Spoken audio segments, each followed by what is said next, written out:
Hello everyone, welcome to जीवन दर्शन classes. आज हम लोग पढ़ने वाले हैं बाइनोमियल एक्सपेंशन। बाइनोमियल एक्सपेंशन में हम लोग क्या पढ़ेंगे? General terms and middle terms. अब देखो, जैसे कि हमने पहले एक्सरसाइज में सिखाया है, a प्लस बी का पावर n, मतलब अगर मैं इसका बाइनोमियल एक्सपेंशन करूँ तो कैसे लिखाएगा? एन सी ज़ीरो ए का power n plus N C one A का power n minus one into B plus N सी टू ए का power n minus two B square plus dot dot dot N C N B का power n। ठीक है।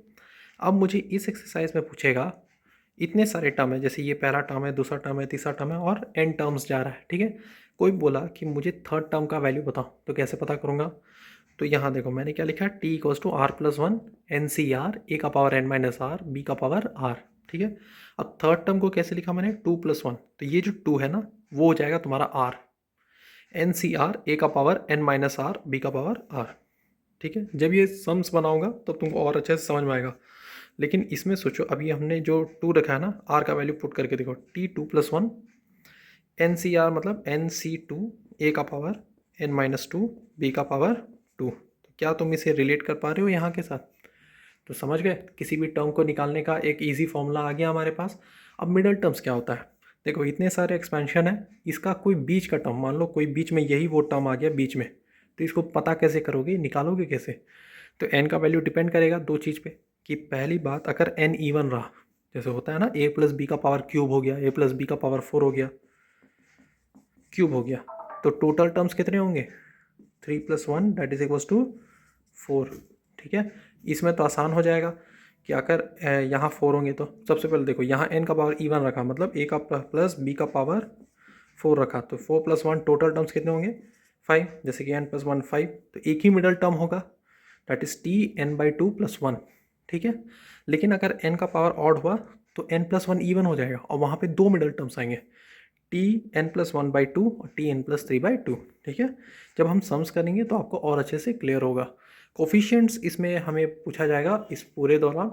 तो coefficients आखिर क्या है? देखो, जब भी बोले एक्स का पावर का फाइव है, उसके कोफिशिएंट्स निकालिए, तो एक्स का पावर फाइव छोड़ के बाकी जितने नंबर उसके साथ रहेंगे उसके कोफिशिएंट्स कहलाएंगे। ठीक है। तो कुछ सम्स बनाएंगे तो उससे आपको और अच्छे से क्लियर होगा। तो रुकिए, चलिए शुरू करते हैं।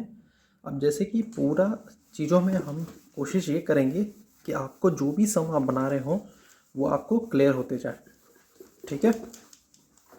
चलो, पहला सम ये दिया हुआ है, सर टू का power x cube minus one by to x का पावर टेन। ठीक है। हमसे पूछा गया है सेवेंथ टर्म पता कीजिए sir.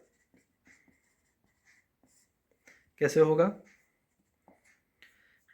T seven that is equals to t six plus one. इसको कैसे लिखेंगे? एन क्या है? टेन है, टेन सी सिक्स, ये क्या है? टू एक्स क्यूब का पावर टेन माइनस सिक्स। यहाँ क्या हो जाएगा? सिर्फ आर होगा, जिसका मतलब टेन सी सिक्स। अब ten c six two x cube, two का पावर फोर, एक्स क्यूब क्या हो जाएगा? थ्री का पावर फोर ट्वेल्व। यहाँ हो जाएगा माइनस वन का पावर सिक्स, मतलब वो प्लस ही रहेगा, और वन बाई टू, टू का पावर सिक्स और वन बाई एक्स का पावर सिक्स, ऊपर जाके माइनस सिक्स हो जाएगा, है ना, एक्स का पावर माइनस सिक्स हो जाएगा। तो टेन सी सिक्स, टू का पावर फोर यहाँ है, टू का पावर सिक्स है, तो वन बाई टू का स्क्वायर एक्स का पावर सिक्स। इसको फर्दर क्लासीफाई का मतलब फर्दर सॉल्व करोगे तो आपका आंसर निकल जाएगा कि ये आपका ये जो सेवेंथ टर्म है उसका आंसर क्या होगा। ठीक है। ये कैलकुलेशन मैं आपके ऊपर छोड़ता हूँ। तो चलिए, अब हम कुछ और सम्स के बारे में देखते हैं जिससे आपको और अच्छे से क्लियर हो। अब यहाँ ध्यान दो, हमारे पास एक सवाल पूछा है और सवाल ऐसा है कि find x if the 17th term and 18th term of an expansion are. Of an expansion, एक एक्सपेंशन है टू प्लस एक्स का पावर 50, जिसका टी 17th और टी 18th जो है इक्वल दिखा रहा है। तो मुझे ये पता करना है एक्स कितना होगा। तो ये एक्स पता करने के लिए हम टी 17 को क्या करेंगे? टी 17 क्या होता है? टी 16 प्लस वन, और टी 18 क्या होगा? टी 17 प्लस वन है कि नहीं। अब सोचो t16 + 1 करूँगा तो क्या होगा, वो 16 नहीं होगा, टोटल टर्म्स 50 है तो 50c 16 और ये है b ये है, तो 2 का पावर 50 - 16 इज 34, x का पावर 16, ये क्या हो जाएगा 50c 17, 2 का पावर x का 50 - 17 दैट इज 33, x का पावर 17। दोनों को अगर इक्वेट करेंगे तो x हमारा निकल जाएगा। तो चलिए दोनों को इक्वेट करते हैं और देखते हैं कितना आता है।